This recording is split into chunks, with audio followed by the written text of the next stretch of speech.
November 1998, Bush was re-elected as governor by an impressive margin. By now, Bush was the leading Republican candidate in the polls. Of course, one advantage that Governor Bush had was a familiar name. In fact, when he did well in some early polls, it is likely that some people really voted for his father. They thought that George H.W. Bush was running again. The Bush family was able to swing a lot of support to George W. It also helped that his brother Jeb was now governor of Florida. Parents George and Barbara were both born in eastern United States, but in 1948, George moved to Texas, where he made a fortune in the oil business. He went into politics in the 1960s and 70s and served in a number of important positions. He was Ronald Reagan's vice president from 1981 to 1989 and president from 1989 to 1993. George W. was born in 1946, the oldest of the Bush children. 3 more brothers and 2 sisters were also born. The youngest sister died of leukemia as a child. George W. attended the same prestigious Eastern colleges as his father. Then he came back to Texas and was a fighter pilot with the Texas Air National Guard. During the early 70s, he wandered from place to place, trying different jobs. After attending Harvard Business School from 1972 to 1975, he came back to Texas and started his own oil exploration company. Although it wasn't as profitable as his father's company, he eventually sold his stock shares for a considerable amount of money. In 1978, he ran for the Senate of the United States, but was defeated. He became closely involved in his father's campaign for president in 1988. Here, he developed a lot of the political skills he was later able to use to run for office himself. In 1989, back in Texas, George W. organized a group that bought the Texas Rangers baseball team. He later sold the team in 1998 and made a $14 million profit. In 1994, he surprised the political world by defeating the incumbent governor of Texas. As governor, he pushed ahead with an energetic program, which reflected neoconservative values. However, George W. did not appear as an ideologist to people. Even his opponents were willing to work with him. When he ran for president in 2000, Bush described himself as a compassionate conservative. Only time will tell how successful Bush will be as U.S. president. Handel's Messiah. George Frederick Handel was a native of Germany and spoke with a German accent all his life. Most of that life, however, was spent in London, England. As a young musician, Handel's sponsor was the Elector of Hanover. Later on, when the Elector became King George I of England, he continued to sponsor Handel. The young Handel went to Italy to study opera. Opera had become a very fashionable entertainment for the upper classes.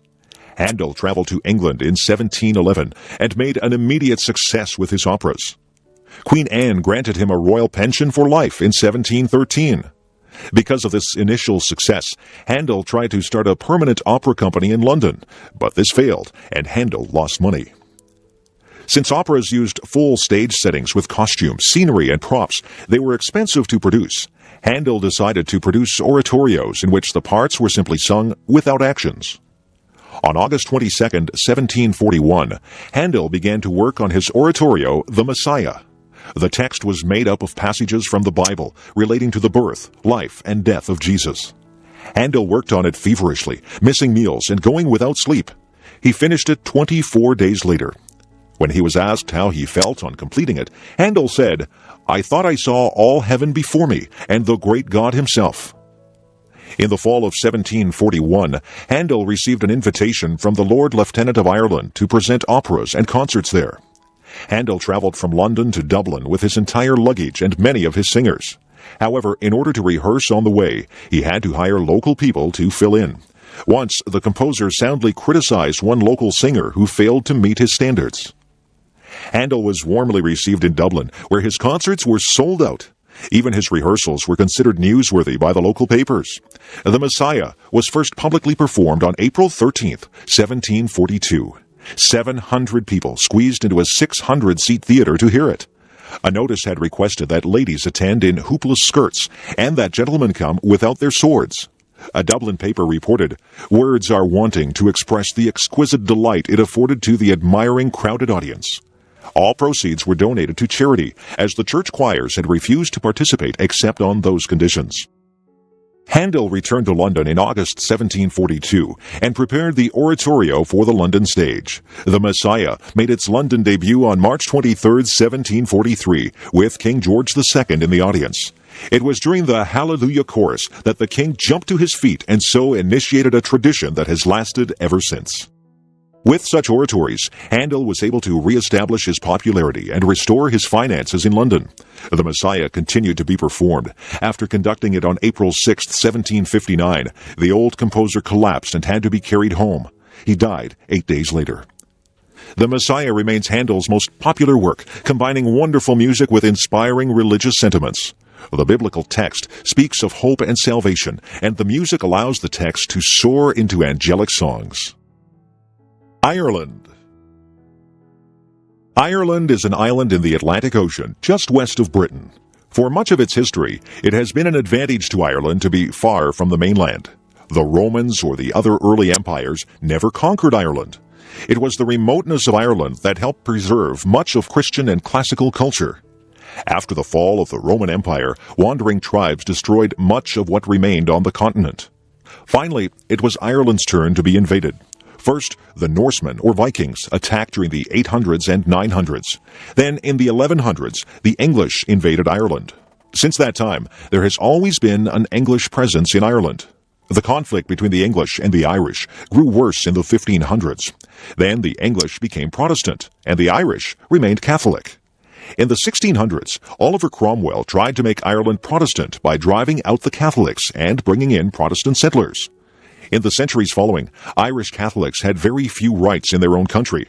The Catholic Irish were not allowed to vote until 1829. Since Irish Catholics were not allowed to own land, they were poor tenant farmers. They paid rent to the English landlords. The main food crop in the 1840s was potatoes. When these became infected by blight, thousands of Irishmen starved. Many others were evicted from their dwellings because they couldn't pay the rent. Hundreds of thousands of Irish took ship for North America. The Catholic Irish preferred to go to the United States because Canada was under British influence. However, many Protestant Irish went to Canada. The influence of the Irish on North American culture has been very great in many areas. Prominent Irish Americans include Presidents John F. Kennedy and Ronald Reagan. Meanwhile, in Ireland itself, a strong independence movement developed. A rebellion against England in 1916 began a struggle that resulted in independence for most of Ireland. Some Protestant areas in Northern Ireland preferred to stay with England. Republican groups such as the Irish Republican Army wanted to liberate the North from British rule. Nowadays, conflict between Protestants and Catholics is limited to these northern counties. Constant attempts are being made to bring the conflict there to an end. Meanwhile, the Irish Republic of Ayr has become prosperous again. It can sell its agricultural products to the European common market. Irish beer and whiskey are sold all over the world. Ireland is also becoming known for its high-tech industries. Because of this relative prosperity, the population is increasing again after a century and a half of decline. The Irish differ from other people because the vast majority of Irishmen live away from their homeland. However, this exodus from Ireland has helped to spread Irish music, culture, and products around the world. On St. Patrick's Day, March 17th, nearly everyone becomes Irish for the day. Then there is a great party with Celtic music, Irish dancing, green beer, and the wearing of the green. Louisa May Alcott. New England in the early and middle years of the 19th century had a flourishing culture. People were passionately interested in ideas and education. Most New Englanders were strongly opposed to slavery. They were also concerned about other social issues. New ideas resulted in new kinds of writing.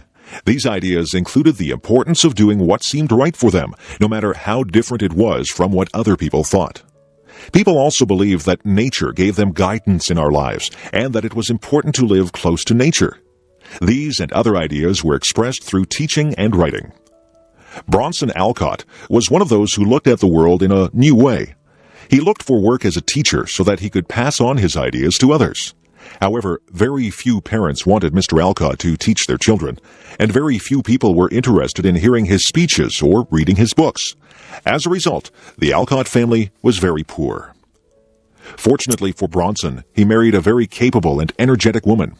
Mrs. Abigail Alcott helped to earn money to support the family and did most of the work involved in looking after the 4 Alcott girls. The oldest daughter, Anna, was quiet and serious. She rarely got into trouble and was a good helper at home.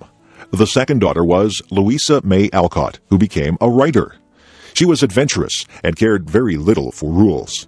She was always saying and doing things that got her into trouble. The third daughter, Elizabeth, was very kind and good-natured. All the others loved her. As a young woman, Elizabeth had a severe case of scarlet fever and never fully recovered. She died at age 23. The youngest sister, May, was talented, but she was rather spoiled. Because there was never enough money, the Alcott girls felt pressure to work at an early age, but this did not stop them from having fun. Louisa wrote little plays that she and her sisters performed at home. They all enjoyed the woods and ponds around Concord, Massachusetts, where they lived most of these years. When they moved back to Boston in 1848, Anna took a job looking after other people's children, and Louisa looked after the house. Meanwhile, their mother worked outside the home. While working on laundry or sewing, Louisa was thinking up stories. At night, she would write them down. When she was 18, she began selling poems and stories to magazines. Within 10 years, Louisa was earning a substantial income from writing. One day, her publisher suggested that she write a story for girls.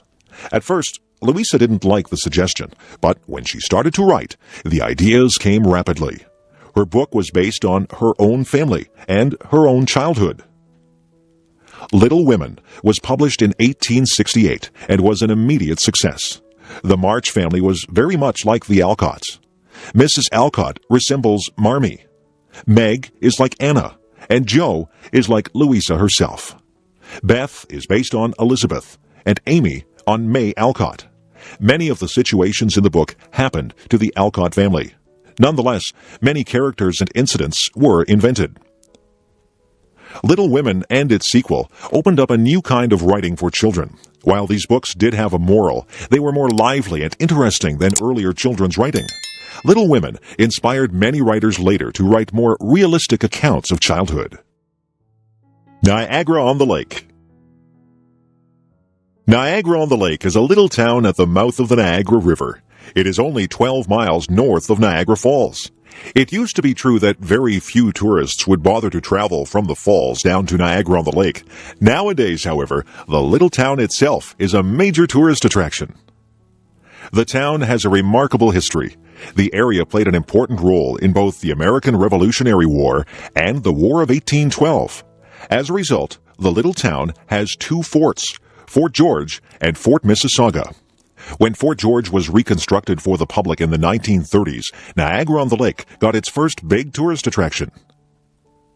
Because Niagara-on-the-Lake was the first capital of Ontario, it has many significant firsts. There was the first parliament in the province, the first legal society, the first library, the first newspaper, the first museum building, and many more firsts. Besides its history, the town, which is bordered by Lake Ontario and the Niagara River, has beautiful scenery. On a summer's day, visitors can watch the sailboats going out the river to the lake. On the land side, Niagara is part of the fruit belt of Ontario. Peaches, pears, apples, cherries, and strawberries grow here in abundance. There are also long rows of vines, and winemaking has recently become a major industry. The mild, humid climate allows plants to flourish.